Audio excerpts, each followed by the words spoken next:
Boa noite. Foi enviado hoje para a Câmara Federal o projeto de reforma da Previdência, uma das prioridades da equipe econômica do governo Bolsonaro. Ontem foi encaminhado o projeto de lei anticrime preparado pelo ministro da Justiça e Segurança Pública, Sérgio Moro. A apreciação de projetos polêmicos seguirá acompanhada de muitas expectativas. Uma delas é o alinhamento ou não das bancadas parlamentares com os interesses do Palácio do Planalto e com as demandas da população. Afinal, que Congresso é esse que, em meio a turbulências políticas, deverá votar pautas estratégicas para a vida brasileira? Respondem a esta e outras perguntas o cientista político Juliano Domingues, o também cientista político Sérgio Ferraz e ainda o jornalista Sérgio Montenegro. Boa noite. Gratíssima Boa noite. Pela presença de vocês hoje aqui no Opinião Pernambuco. Vou propor a gente começar desenhando um pouco o perfil do Congresso e depois a gente vai entrando aí nessas pautas mais polêmicas. A bancada da direita e extrema-direita cresceu, a bancada da esquerda também cresceu, a bancada de centro, aí me referindo principalmente ao MDB e ao PSDB, encolheu. Como é que deve ficar o embate de forças aí no Congresso Nacional? Bem, em primeiro lugar, boa noite aos Sérgios, boa noite, Estela. Essa pergunta, Estela, ela tem um grau, a busca por uma resposta tem um grau, assim, de incerteza muito grande, por alguns motivos. Um deles, o primeiro, talvez, que antecede, inclusive, a formação desse Congresso especificamente, é a dificuldade que a gente teria de prever determinados comportamentos dos nossos parlamentares em função de aspectos ideológicos. Lógico, existe sim um grupo que tem determinado comportamento que a gente pode enquadrar como sendo de direita e sim aquele de esquerda. Mas uma parcela importante do Congresso que pode fazer toda a diferença em votação das mais diversas pautas é um grupo muito volátil. Então, são os indefinidos. Né, é um grupo formado guiado basicamente por uma perspectiva um tanto oportunista, né, no sentido técnico da palavra, ou seja, guiado por uma expectativa de poder ou de oportunidade. Então, há um grau razoável de imprevisibilidade. Uma outra característica específica desse Congresso é que a Câmara experimentou a maior renovação em 20 anos. O Senado é a maior renovação da história do Senado. Isso, a princípio, pode ser visto como algo positivo, né? As pessoas tendem a interpretar algo novo como necessariamente bom, mas aí, sem querer colocar água no chope de ninguém, não necessariamente uma renovação significa uma melhoria ou um aperfeiçoamento do comportamento. Isso porque a gente tem uma cultura política marcada por determinadas características e hábitos que não necessariamente vão mudar do dia para a noite. Então, mas o fato é que há pessoas novas, né, no Congresso, então isso adiciona um grau maior de incerteza sobre o que vai acontecer. E o terceiro e último aspecto, né, que vai ser uma espécie de novidade, é que, assim como foi prometido durante a campanha, o governo Bolsonaro, né, o presidente, ele formou um ministério desatrelado de uma negociação mais direta com o Congresso Nacional, né? Então, basicamente, os governos, eles, a partir de uma lógica do presidencialismo de coalizão, ou seja, na busca de maiorias no Congresso, os ministérios, eles são distribuídos em função dos partidos e assim, então, se troca espaço no governo por apoio do Congresso Nacional. O governo Bolsonaro, o presidente, fez uma escolha por não seguir esse roteiro. Foi uma promessa de campanha? Foi. E aí, quer dizer, e aí depois de conversar diretamente, afirmou que vai conversar diretamente com as bancadas a partir de temas, né, bancadas temáticas. Isso é uma novidade. Então, exigiria, digamos assim, uma maior habilidade na negociação com o Congresso, já que você não fez a negociação com os partidos. E a votação de ontem demonstra, né, acho que a gente vai falar sobre isso, demonstra que o risco é muito grande de não conseguir fazer valer, né, do Executivo não conseguir fazer valer a sua pauta no Congresso. É de se esperar essa habilidade do governo. Ele tem uma liderança na Câmara que parece que não está dando resultados. Fernando Bezerra Coelho assume agora a liderança no Senado, a liderança do governo. É de se esperar habilidades, resultados? Em princípio, a eleição desse novo Congresso teria tudo para ajudar o governo Bolsonaro, na minha opinião. Você teve uma onda que a gente pode conceder de renovação, mas a gente pode ser mais específico e dizer, você teve uma onda de direita. Pela primeira vez nesse país, a gente teve um eleitorado se expressando claramente num viés ideológico conservador, né? Se a gente junta essa direita mais recente que chegou e se fortaleceu nas duas casas, com o tradicional centro, os partidos que se alinham geralmente com os governos a partir de concessões que são normais na combinação de um presidencialismo com o legislativo que é eleito pela representação proporcional, se a gente combina isso, haveria, em princípio, um cenário bastante interessante para o governo. O problema é que o governo, mesmo desde antes da sua posse, se encarregou de cometer o que eu chamaria de uma escalada contínua de erros, tropeços, que culminou agora com uma coisa que é muito grave, que é esse episódio do Gustavo Bebiano. Por que é que eu estou chamando de muito grave? Porque ali se mostrou qual é o sentido de lealdade, qual é o sentido de respeito a um aliado estratégico que o presidente da República e o seu círculo mais íntimo têm. Por motivos que até agora não estão claros, os motivos estão obscuros, né? Não foram esclarecidos, há muitas contradições, mas por motivos que ainda não estão claros, Bolsonaro e a sua família fez questão de humilhar publicamente uma liderança que foi o seu chefe de campanha. Então, se ponha no lugar de um deputado mediano que está lá no Congresso fazendo o seu cálculo de que, em princípio, ele poderia se alinhar, né? Você tem um grupo de partidos que são potencialmente alinháveis com o governo, né? Mas imagina a cautela, não só a cautela, mas quase um sinal de alerta que se acendeu nesses partidos todos. Porque, veja bem, se o jogo agora envolve naturalizar o vazamento de conversas particulares, então o próprio instrumento da conversa, que é inerente à atividade política, né? Um político passa o dia todo conversando, esse instrumento fica prejudicado. As pessoas se sentem extremamente temerosas de dar qualquer passo.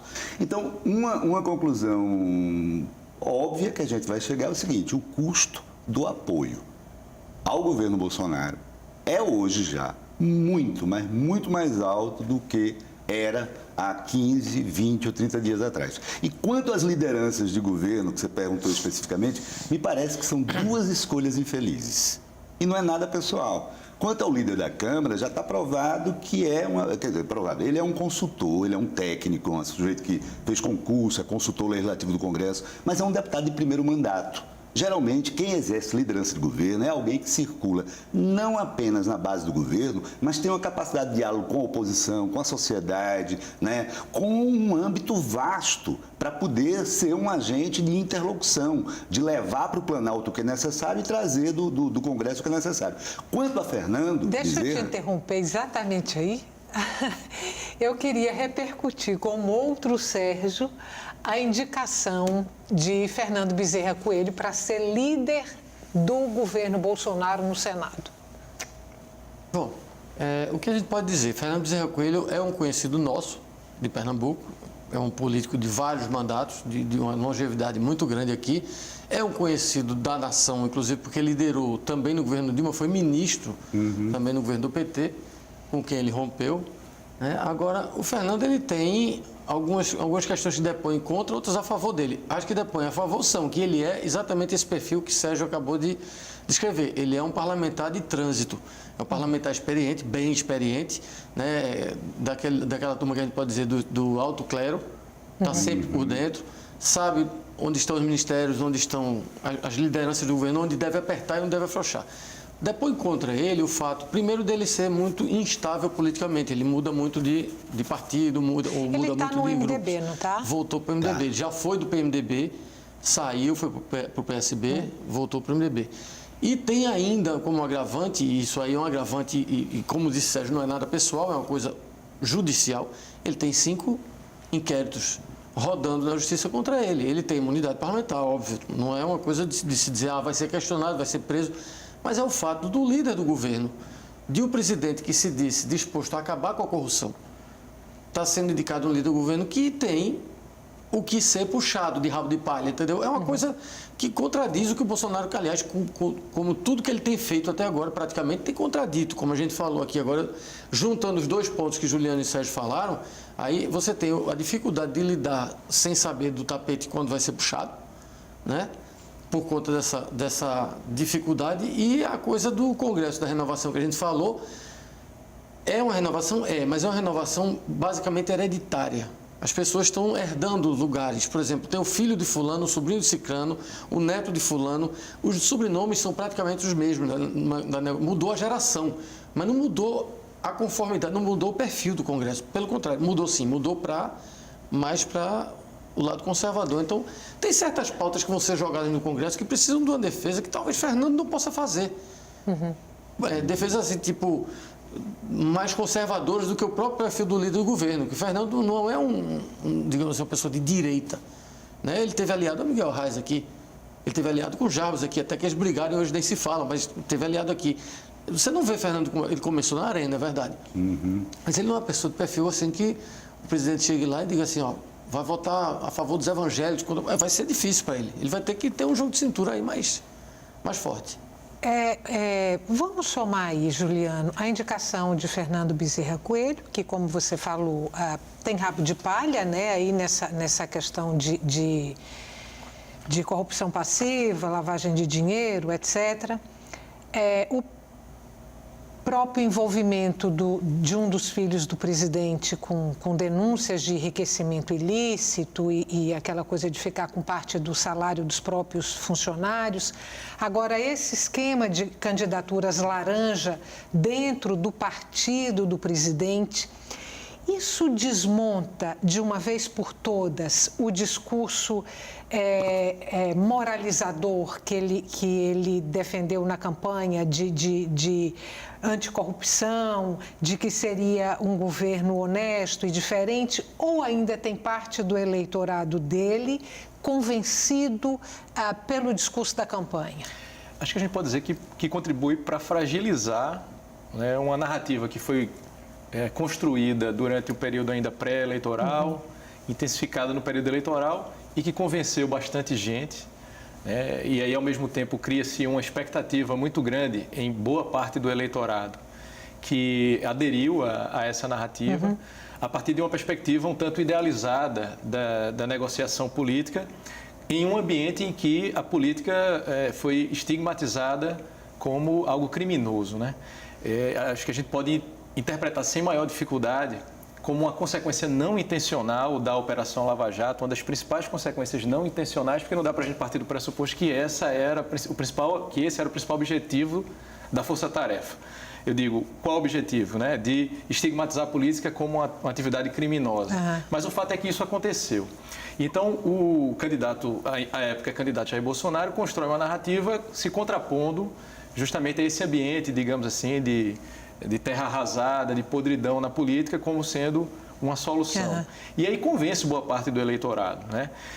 O que eu acho que é importante a gente ressaltar é o momento em que essas denúncias surgem, é o momento em que acontece o fato de determinado parlamentar envolvido com denúncias assumir esse posto, porque esse seria um momento ainda, digamos, para se viver uma espécie de lua de mel, ou seja, era um momento ainda para o governo, é curioso, tanta turbulência tão cedo. Com 2 meses de governo, né? E com pautas relacionadas justamente a assuntos que foram colocados durante a campanha como sendo alvo do governo. Então, aí a gente se depara não só com essas questões que fragilizam, né, ligadas diretamente à corrupção, mas também uma dinâmica que é própria da dinâmica política e que não necessariamente é criminoso, como, por exemplo, né, normalmente se fala, mas vão lotear os cargos. Eu não vou lotear, mas o loteamento necessariamente não é algo ruim, muito pelo contrário, às vezes ele garante que você possa governar. Então, se coloca, por exemplo, no caso que a gente falou inicialmente, é um dilema, quer dizer, se diz que eu não vou lotear porque isso aí dá margem para a corrupção. Ok, mas se você não fizer isso, você não consegue governar. Não significa necessariamente que ao fazer isso você vai aderir à corrupção. E aí, o que é que o governo faz? recorre, né, acho que isso é importante a gente ressaltar aqui. No início do governo se dizia, tem um grupo do governo que é assim, um grupo do governo que é assado.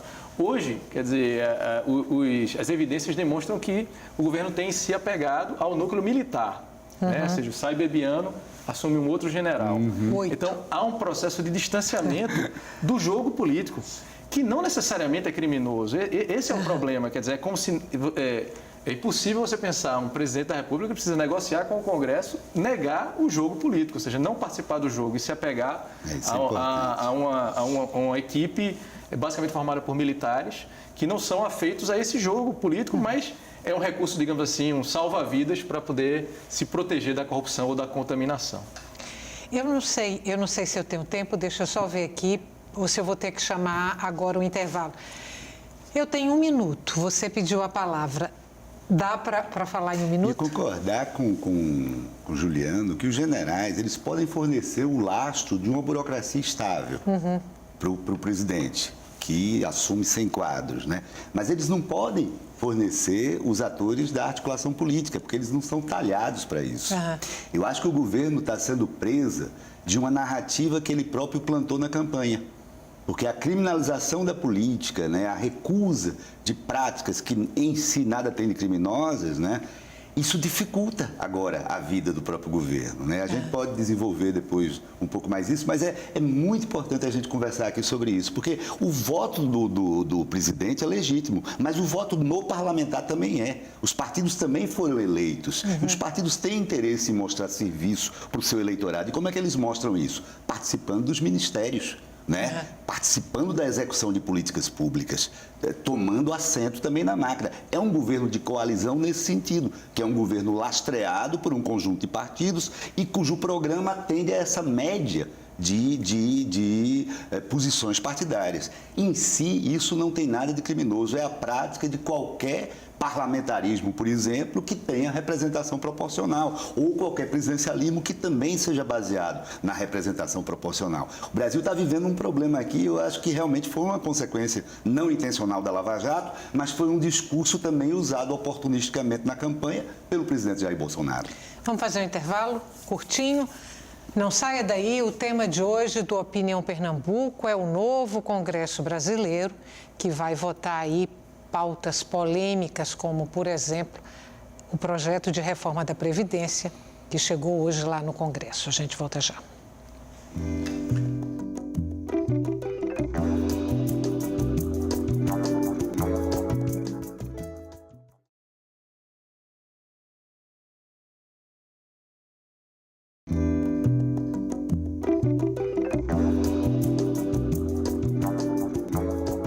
Estamos de volta com Opinião Pernambuco. O tema de hoje do nosso programa é o novo Congresso Nacional, que começa a receber pautas polêmicas e estratégicas para o governo, como, por exemplo, a reforma da Previdência. Participam o cientista político Juliano Domingues, o também cientista político Sérgio Ferraz e ainda o jornalista Sérgio Montenegro.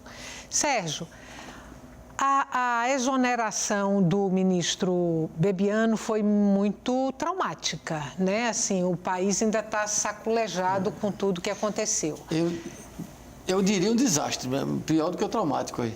A Comissão de Transparência do Senado aprovou uma convocação para o ex-ministro falar aí sobre esse esquema de candidaturas laranja dentro do PFL.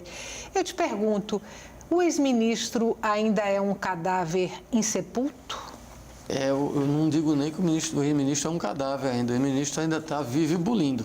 Haja visto os áudios que vazaram essa semana e que, assim, ninguém tem o direito de botar o dedo e acusá-lo de ter vazado os áudios, mas são áudios de WhatsApp.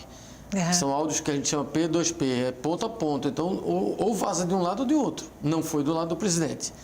Então, o ministro, eu acho que ele deu um pouco o recado dele ali e ele ainda está vivo bulindo. Agora, quando eu falei desastre, foi um desastre para o governo Bolsonaro. Por quê?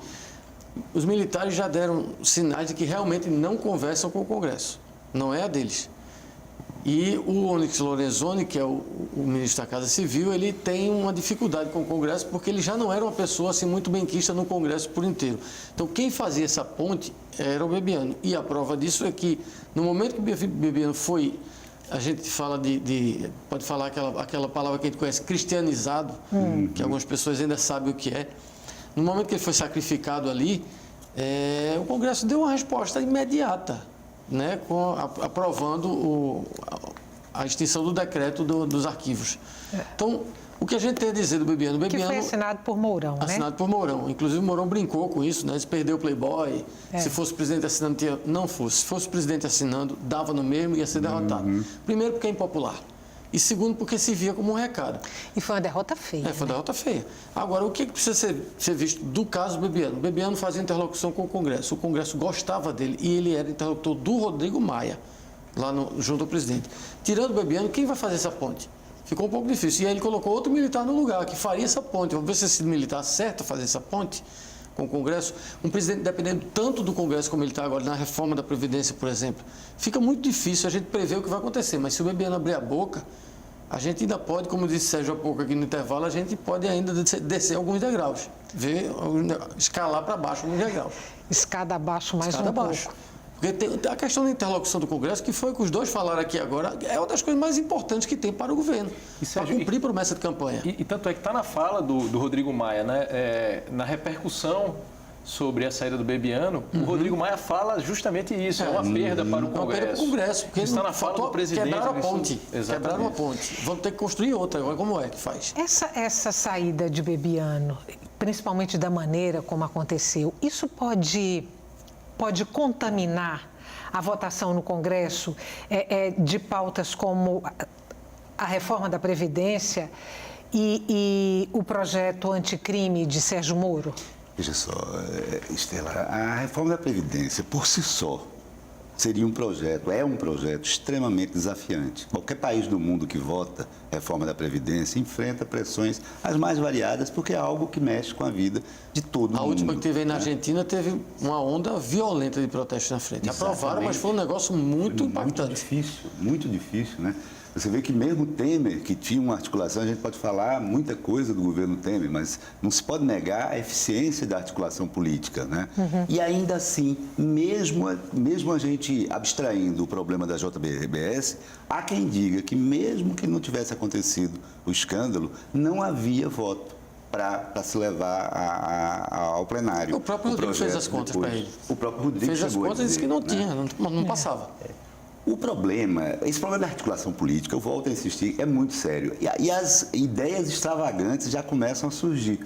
Ontem mesmo, em algum dos jornais, circulava uma suposta sugestão que estaria nascendo no governo de que o presidente do Senado e da Câmara faria uma articulação política do Palácio do Planalto. Isso é completamente esdrúxulo, porque a função dos presidentes das casas, ainda que eles possam eventualmente se alinhar ideologicamente, serem simpáticos, mas a função não é essa. A função é garantir que as votações, o debate, as discussões se façam à luz do regimento, à luz dos procedimentos estabelecidos, até para evitar questionamentos judiciais a posteriori, né? Então, me parece que sim. E me parece que sim, porque, mais uma vez, eu insisto, quer dizer, o que tem se revelado do governo é uma dificuldade muito grande. Não é só de dialogar, mas é de montar uma equipe mínima de políticos experimentados capazes de começar com essa tarefa, né? O governo não montou ainda isso daí, o governo sinaliza, o governo não dá garantias a ninguém.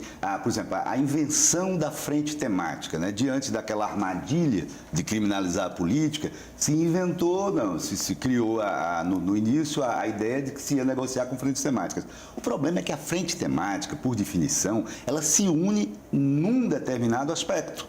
Naquele determinado aspecto que junta deputados de vários partidos sob uma mesma bandeira. Mas, em geral, ela se divide em relação a todo o resto. Então, a gente não pode esperar que um programa de governo encontre bases de sustentações estáveis por fora dos partidos. O problema é que a gente tem que entender isso. O Congresso, ele não funciona à base de indivíduos, nem à base de frentes temáticas. Do ponto de vista do dia a dia das atividades congressuais, é o colégio de líderes e são as mesas diretoras de cada casa que determinam o andamento, a pauta, né, a velocidade, toda a dinâmica da atividade congressual. E é justamente nisso que a gente vê um grande vazio diante de um projeto que, por si só, é um dos projetos mais desafiantes para qualquer governo, né? Ô, Juliano, o governo chega a ter o desenho de uma base aliada no Congresso ou nem isso? Falar em base aliada é algo que, em tese, pode ser falado, mas sempre levando em conta o quanto ela é instável, né? O governo Dilma que o diga. Quer dizer, a partir de um processo de deterioração da base aliada, resultou num processo de impeachment e ela mas caiu... Mas que ela chegou a construir uma base aliada. Tinha uma base aliada super ampla, né? Que gradualmente foi se esfacelando justamente por conta de uma falta de habilidade de negociação com o Congresso. E aí eu acho que esse é um ponto importante a ser ressaltado. Quer dizer, tanto no governo Collor quanto no governo Dilma, um condicionante ali fundamental foi justamente esse processo de esfacelamento da relação com o Congresso. Né? É óbvio que há condicionantes ali atrelados especificamente ao líder, né? Há uma falta de habilidade específica, ok. Mas o determinado pretexto, né, de dizer assim, não, cometeu-se determinado crime. Mas se você tem uma relação, né, com o Congresso, você está protegido, quer dizer, você não sofre um processo de impeachment. Então, falar em base aliada para votar, mesmo no governo Temer, né, quando se falou assim, o Temer é um parlamentar de carreira, sabe como ninguém negociar com o Congresso, e isso estava demonstrado, né, ainda assim havia ali um risco dessa base aliada não ser tão fiel. Era um momento assim que antecediam, momentos que antecediam novas eleições. Agora, nesse momento, o governo poderia superar, digamos assim, essa instabilidade da base aliada a partir do capital político pós-eleições. Né? Um governo extremamente personalista, em que a figura do líder principal é uma figura substancial aí, que é o presidente Bolsonaro. Mas aí uma série de acontecimentos acabam fragilizando esse capital político e não por acaso o governo já quer pautar as agendas negativas agora, porque a reforma da Previdência, como foi falado aqui, é uma agenda negativa, mas diante da popularidade, da confiança que o eleitorado mantém no líder, isso pode ser superado. Isso porque a reforma da Previdência, assim como outros temas, é um tema muito específico, assim, é muito técnico, né? É uma política pública, como diz, de sala de cirurgia, entre aspas, é um sentido figurado para dizer, isso é muito técnico. Então, para que você não acabe recebendo uma reação muito grande da população, é preciso que a população confie no governante que diz, essa reforma é importante para vocês. Isso porque as pessoas, né, nós, por exemplo, e as pessoas em geral não vão estudar, né? Só quem estuda isso há muito tempo para saber, é um tema muito complexo. Então, coloca-se em pauta nesse momento para que, diante do capital político herdado das eleições, ela possa vingar. Mas aí você tem, então, uma série de acontecimentos que fragilizam, dentre eles aí, que a gente acabou não falando aqui, a questão relacionada à saúde do presidente num momento fundamental de negociações, e aí ele não pode despachar, não pode receber pessoas porque estava hospitalizado. Ali depois vem uma série de denúncias que também ocorrem em função da ausência dele. Sérgio Moro ocupa um determinado protagonismo, o general Hamilton Mourão também, e aí você vê uma divisão, então, no núcleo duro do governo, e isso sim impacta no processo de proposição da reforma e de convencimento do Congresso.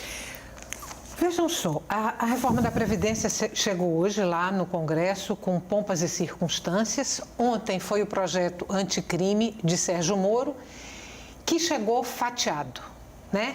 O que era 1 virou 3. E a criminalização do Caixa 2 foi retirada dessa primeira parte do projeto anticrime.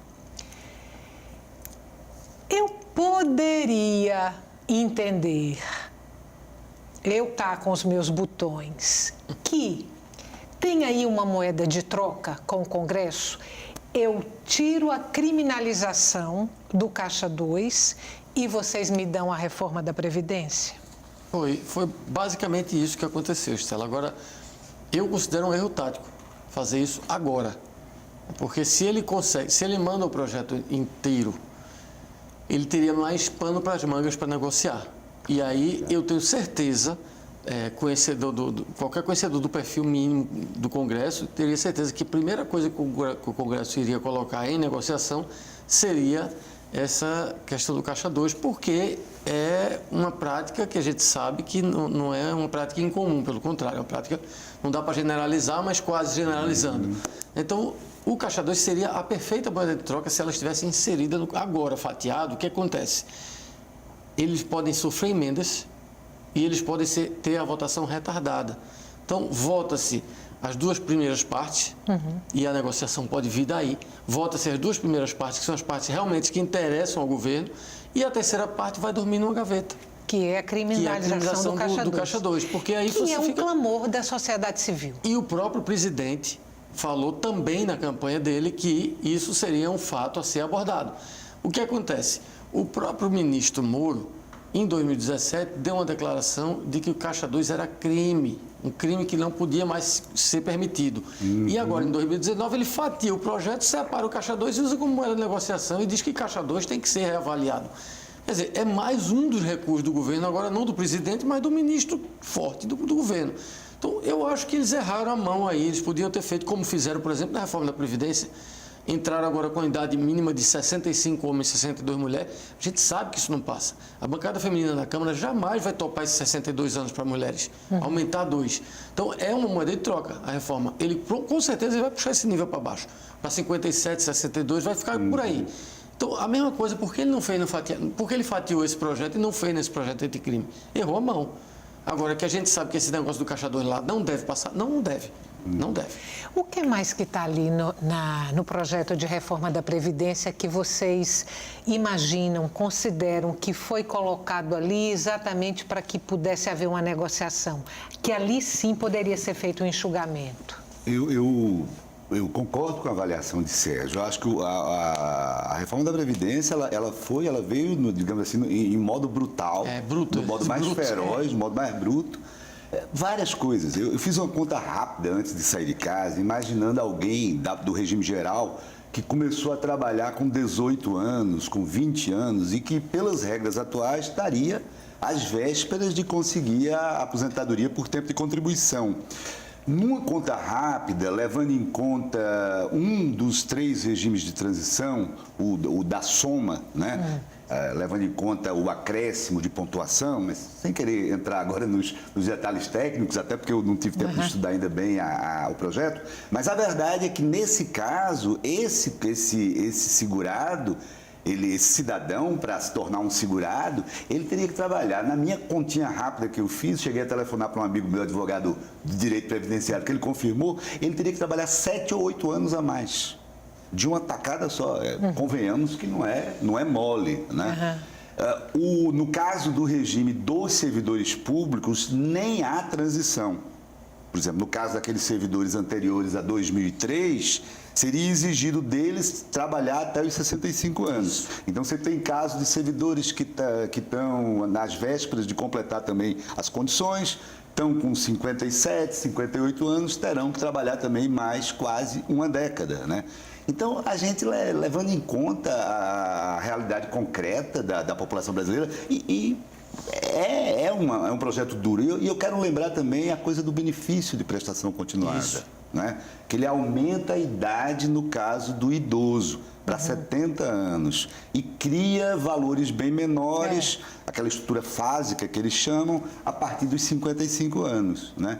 Então, a gente ainda está analisando, mas é um projeto que veio com muita gordura. Esse do benefício é um período de transição ali, onde a pessoa vai ficando idosa, e é ali que precisa mais. E aí você vai puxar para cima, né? Você vai ficar desguarnecido ali.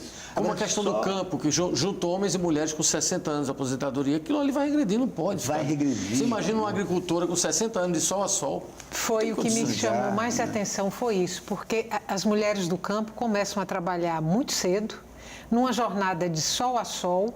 Tendo filhos. Tem muitos filhos. Casa. Isso. Então, é a roça junto com a casa, junto com os filhos e, às vezes, sozinhas na roça, porque os maridos se vão. Eu achei de uma perversidade. Agora, eu diria, Estela e Sérgio, que tudo vai depender muito, acho que tem uma variável aí que pode fazer toda a diferença e que já foi inclusive anunciada pelo próprio governo, né? Que é a questão da comunicação, a estratégia estabelecida para difundir a versão de que essa reforma ela é importante e precisa passar. Tirou até o nome reforma. Agora chama-se Nova Previdência. Não é reforma. Isso já é parte da estratégia. Então, vai depender muito... Posso te fazer uma proposta? Claro. Eu chamo o intervalo agora. Quando a gente voltar, você retoma de onde você parou. Combinado. Pode ser? Intervalo curtinho. A gente volta já.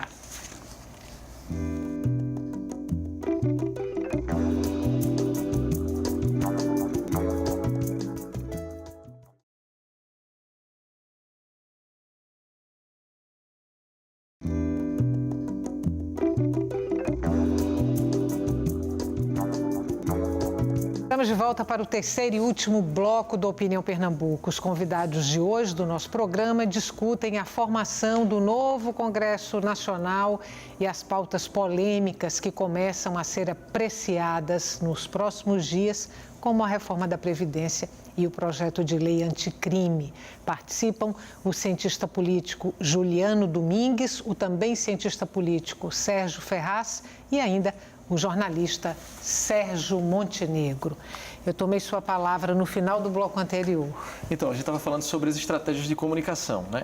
Por se tratar de uma pauta um tanto técnica, né, com um grau razoável de abstração e que tem efeitos de médio e longo prazo, então as pessoas não necessariamente conseguem visualizar o impacto disso na vida delas agora, as estratégias de comunicação podem pesar muito. Então, não por acaso, o governo já anunciou um novo plano, digamos assim, nesse sentido, para convencer as pessoas. Tem aí o aspecto relacionado ao que a gente falou do capital político do presidente, para pautar logo nesse momento, até porque as eleições agora, né, estão mais distantes, então o ônus, digamos assim, o custo político de se votar isso acaba sendo menor.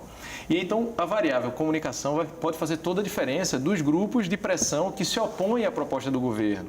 Então, a gente está falando agora aqui no intervalo, né, o quanto o cidadão vai se dar o trabalho de fazer esses cálculos a ponto disso gerar uma mobilização em massa contra a reforma, né, uma reação ao governo que faça chegar o governo aos parlamentares. No entanto, a depender de como isso venha a ser feito por grupos de interesse, e aí principalmente o movimento sindical, né, que muito provavelmente vai atuar fortemente nisso, e como essa lógica da ação coletiva vai se manifestar nas redes sociais, isso porque a gente acompanhou na eleição do Senado quantos os senadores estavam fazendo enquetes nas redes sociais para saber de que maneira devem se posicionar em relação à votação. Isso vai acontecer com cada vez mais frequência. Uma coisa que a gente acabou não falando no caso Bebiano, que ajuda a ilustrar isso, é uma outra novidade desse momento, é uma espécie de governo 2.0, né? Assim, o presidente despacha pelo WhatsApp, os deputados e senadores votam fazendo enquete na rede social para saber como é que eles devem votar. Então, essas mudanças de práticas, né, elas podem impactar justamente no desenvolvimento desse debate no Congresso Nacional, é algo a se observar.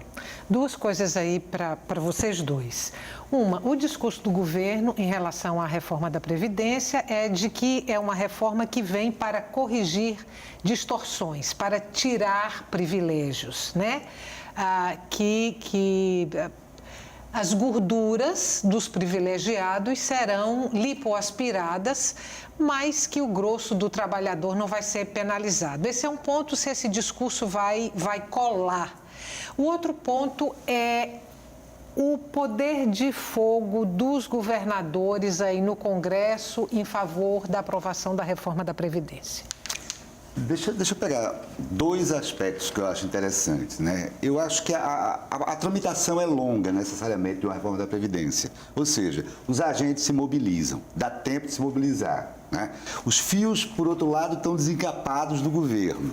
Provavelmente a gente vai ver mais curto-circuito, sacolejo, tremelique, fumaça, faíscas, colisões, né? A gente tem tudo para ter um processo bem difícil. Mas o que eu quero pegar é essa coisa do discurso do privilégio, porque a reforma da Previdência, ela é uma necessidade, mas há desenhos vários da reforma da Previdência. E ela é uma questão fiscal, né? O Brasil, como todo mundo sabe, tem um problema de déficit fiscal sério, tem uma dívida pública crescente, né? Mas é muito curioso que se propõe a reforma da Previdência como combate a privilégio, e quem a propõe é um grupo de operadores do mercado financeiro, que ganham mensalmente, ou tem bancos ou corretoras, ou ganham algumas centenas de milhares de reais por mês, acusando servidores públicos que ganham uma média de 8, 10 mil reais de privilegiados. É irônico, né? E mais irônico ainda é que a gente veja o começo da tramitação da reforma da Previdência sem que se discuta a revisão da enorme desoneração fiscal que esse país acumulou nos últimos 20 anos, com uma aceleração muito grande do governo Dilma e do governo Temer para cá, e sem que se discuta também os problemas de tributação. A gente tem um pacto federativo, um problema de tributação indireta no Brasil. Os principais impostos são impostos indiretos, que são regressivos do ponto de vista social. E a gente tem também isenções. O Brasil é um dos poucos países do mundo que não cobram imposto na distribuição de dividendos. Na distribuição, quem é realmente do andar de cima não ganha salário. Tem participação acionária em empresas. O Brasil cobra até um percentual alto do lucro da empresa, desestimulando investimento, e deixa de cobrar a distribuição dos lucros. Então, há várias contradições aí para um governo que se propõe a combater privilégios. Deixa eu trazer logo aqui para você, Sérgio, uma pergunta que chegou de um telespectador. Ele diz que o nome dele é Edvan, que ele mora em Tegipió. Ele sai levantando aqui todos esses problemas que já apareceram relacionados ao governo, inclusive as denúncias contra o filho do presidente, e ele pergunta se com essas candidaturas laranjas, se com esses problemas envolvendo o filho do presidente, por aí vai, se é um governo que vai ter força moral para aprovar o projeto de reforma da Previdência. É o que a gente tem dito aqui. Embora a gente só tenha 2 meses de governo até agora, eu acho que o tamanho da onda a gente já viu qual é. Né? É um tamanho largo. Agora, resta saber se o governo e o presidente Jair Bolsonaro vai conseguir furar essa onda, nadar, né, para sair fora dessa onda, porque ele quebrou essa primeira ponte do Bebiano com o Congresso, que seria uma ponte importantíssima na reforma da Previdência, porque teria a interlocução. Ele talvez tente fazer essa interlocução diretamente com o Rodrigo Maia e com o Alcolumbre. E não é, como o Sérgio falou, não é o procedimento normal, porque os presidentes das casas têm que agir como magistrados, eles não podem estar simplesmente puxando a sardinha do governo. Então, ficou essa dificuldade. E aí vem todo esse mar de corrupção, um dos filhos envolvido com corrupção, tem milícia no meio, tem dinheiro dos funcionários do gabinete, tem laranja, aí vem o partido do presidente negociando candidaturas laranja, uma delas em Pernambuco, que foi muito forte, que foram 400 mil reais. Nem o próprio Jair Bolsonaro teve uma doação de 400 mil reais do partido para ele, direta. Então, para onde foi parar esse dinheiro? Então, são tantas explicações a dar que isso vai atrapalhar um pouco o diálogo da Previdência. E não brinque não, as pessoas dizem, é muito pouco para isso. Não, não é. Não é, porque se não fosse tão pouco, o governo Temer talvez tivesse conseguido também. Essa coisa da corrupção, essa coisa da impureza do país, isso mexe com a cabeça do brasileiro muito fortemente. Ainda adicionaria, estará tentando responder ao telespectador, um outro componente que é o conflito entre Bolsonaro e boa parte da mídia, né? A chamada grande mídia. A dificuldade, declarou a Globo como inimiga. Isso, porque as denúncias de corrupção por si só, né? E os governos, há histórico aí de que isso não necessariamente fragiliza votações do governo, denúncias de corrupção por si só, mas sim a repercussão que isso gera, né? O impacto negativo que isso possa vir a ter no cálculo eleitoral dos deputados. Então, o fato dele sofrer um ataque sistemático da grande mídia e dele ter declarado guerra a determinados veículos, isso complica ainda mais a vida dele na votação. A gente sabe que, por exemplo, o primeiro governo Lula não era tão fácil a comunicação, não dava muita trégua a ele. Era o primeiro presidente operário e tal, mas teve uma lua de mel grande. E quando acabou essa lua de mel, ainda assim ele continuou votando e continuou conseguindo, porque ele tinha diálogo. Quando veio Dilma, esse diálogo se encerrou. Lula pulou o mensalão. O ministro da Fazenda. Ele conseguiu pular o mensalão, ele conseguiu pular aquele escândalo todo, se reeleger e fazer um segundo governo igual ao primeiro. Então, pôs o Henrique Meirelles lá no Banco Central, uma política econômica ortodoxa no começo. Agora, eu chamo a atenção, só queria adicionar mais um elemento aí. O problema é que a agenda da campanha foi muito mais voltada para a questão da segurança, né?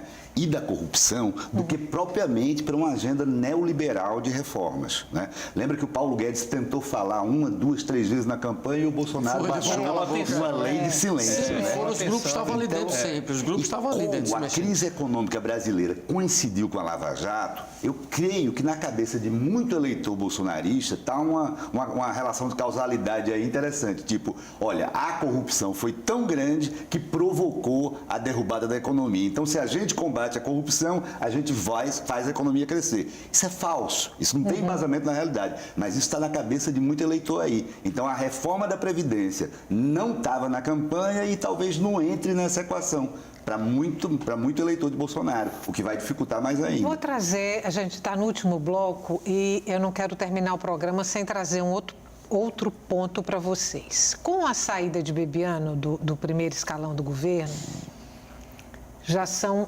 8 generais do Exército com cargos no primeiro escalão. A primeira pergunta é se eles estão ali estrategicamente para dar suporte, segurança institucional para o presidente Bolsonaro. Primeira pergunta. Segunda, quanto mais atrapalhado o presidente, quanto mais fraco ele ficar, mais forte estarão os generais no governo? Só uma correçãozinha, não são todos do Exército, não. Tem um da Aeronáutica. De primeiro escalão. O ministro da Ciência e Tecnologia, o astronauta, é da Aeronáutica. E o Bento não é da Marinha. E o Bento é da Marinha. Né? Mas é primeiro escalão também? Primeiro escalão. Então, vamos lá. Marinha, Exército e Aeronáutica, as Forças Armadas. Numa proporção O Exército maior, né? porque, inclusive, era a arma de Bolsonaro, era o Exército. Ele fez parte do Exército. A gente fica pensando se essa coisa é muito prego batido, como você está falando aí, ou não, se os generais estão lá para dar segurança, enfim. Bolsonaro teve uma base muito forte entre os militares, né? E é a categoria profissional dele. Então, assim, talvez fosse até natural trazer 1 ou 2 ou 3 para lá para dentro. O 8 já é uma coisa realmente que fica aquela só sombra. No primeiro escalão, né? Só no primeiro escalão, até o segundo. Muito, fica aquela sombra de 64, todo mundo pensando na questão do regime militar, se é que será que é isso? Será que eles não darão um golpe no presidente? Né? Ou será que o presidente não está armando para fechar o Congresso com esses militares? Há especulações de todas as formas. Mas o que a gente tem que entender é o seguinte: alguns desses militares são realmente capacitados para o que estão fazendo. O ministro da Energia, por exemplo, tem a capacidade. Já o Ciência e Tecnologia falaram que ele não, por ser astronauta, ele vai, mas não é bem assim. Então oscilam. Aí tem uns com currículo bom, outros com currículo não tão bom. O fato de serem militares é que chama mais atenção do que o próprio currículo. Mas o que pode acontecer ali, porque são 8 militares? Um golpe? Será que chegaríamos a tanto? Exército com um projeto. Porque para você assumir o poder, você tem que ter um projeto claro. E você pode ver, Sérgio, que o vice não tem dado sinais de que tem tentado interferir, como ele fez até na campanha, quando Bolsonaro levou a facada, ele interferiu, puxaram a orelha, mas depois que assumiu, ele assumiu a posição de vice. Vice, e diante de tantas declarações estapafúrdias, o general Mourão, com seu bom senso, né, com o seu equilíbrio, ganhou realmente um brilho muito grande, mas veja que ele foi ele foi contido e quase imediatamente pela família, né? Já está brigando com a família também. Eu tenho dúvidas se os militares... Eu não vejo o Exército com projeto, e eu vejo que os militares foram derrotados nesse episódio de Bebiano. É bom a gente ver isso, né?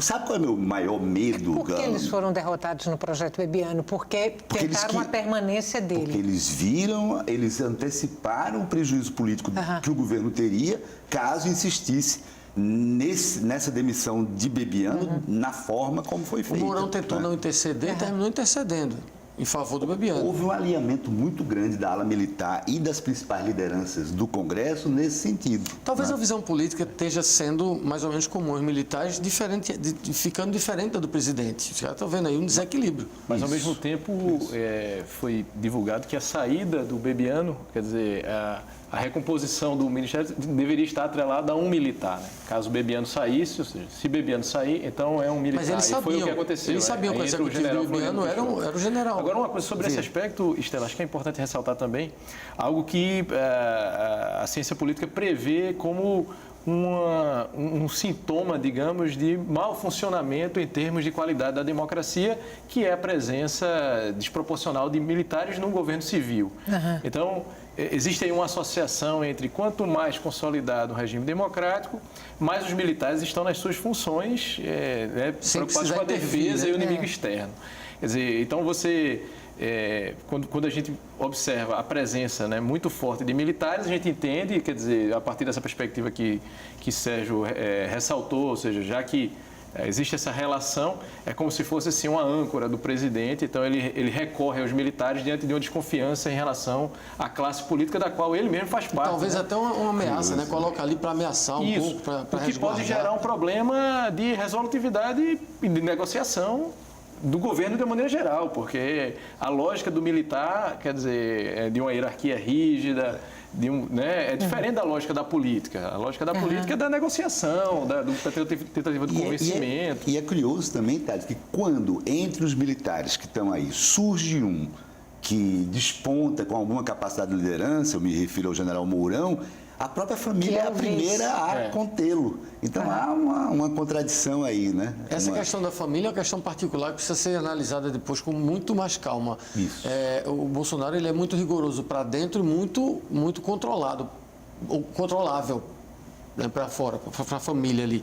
Isso está interferindo um pouco demais. Você está dizendo que a família está interferindo demais. Um pouco demais, Olha Ou só. talvez ele pense como os filhos, né?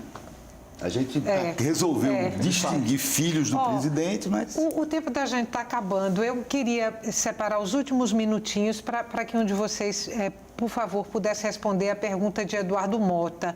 Ele diz que o projeto da Previdência está claramente inacabado, que Rogério Marinho admitiu isso ao dizer que a questão da aposentadoria dos militares ainda está em discussão. E aí ele pergunta se os debatedores acham que o lançamento do projeto da Previdência foi antecipado para tentar abafar aí a crise que envolve a demissão de Bebiano e coloca em risco o ministro do Turismo. Há um esforço de mudar a agenda, né? Houve um esforço muito grande pela virada dessa agenda, já que a crise se arrastava por uma semana. Por outro lado, a reforma da Previdência era prevista estar pronta já há algumas semanas, né? A internação prolongada do presidente retardou, né? Então, me parece que já está, a reforma da Previdência em si já era esperada que ela chegasse antes do Carnaval. Mas há um esforço de virar a agenda e o governo necessita virar a agenda. O problema é que eu acho que é um consenso que chegou aqui, é que o governo não está criando as condições institucionais e políticas para virar essa agenda. Vamos conversar novamente numa outra oportunidade, tá bom? O tempo da gente acabou. Muito obrigada mais uma vez pela participação de vocês hoje aqui. Para você que está em casa, muito obrigada pela companhia até agora, muito obrigada pelas perguntas e o Opinião Pernambuco volta amanhã.